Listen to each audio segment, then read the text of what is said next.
Ürəyim parça-parça olub da bu qədər xalqın susqunluğuna daha ürəyim dözmür mən. Nə deyirəm, İlhamın şəkilini götür qorxursansa, git sosial müdafiə fonduna, orada 100 min ol, 200 min ol, onda qorxmayacaqsan, onda istifa deyiləcək orada. Nə deyim də bundan artıq? Nə deyim də bundan artıq? Qızımızı zorlayacaqlar.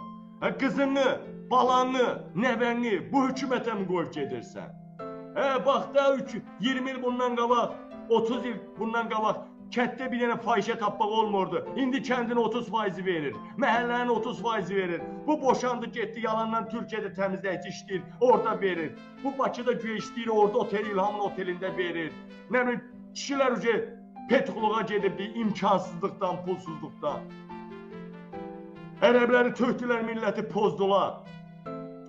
Odur bax, Gəncəllər, Qəhrəman şəhər Gəncə, Bəylər Əyyubovun qardaşı oğlu vergilərin rəhbəri deyir ki, gündə iki gündən bir Gəncədə bakirə qızın bakirəliyini pozmasam, o günü gün hesab eləmirəm. Baxın, nə qədər məmurlar, hamısı götəlləmə, diləlləmə, görün nə günə qoyublar bizə, kişilikdən demə, nə üçün yaşayırsan bu həyatda, səni heç kim ki, presə salmayacaq. Sən Tofiq Yaqublu döyülsən, sən Niyaməddin Əhmədov döyülsən, Əzamin Salayev döyülsən, sən adi yemək istəyirsən, iş istəyirsən, uzaq baş səni aparıb 10 sutka yatıdıracaqlar, kişi döyülsən.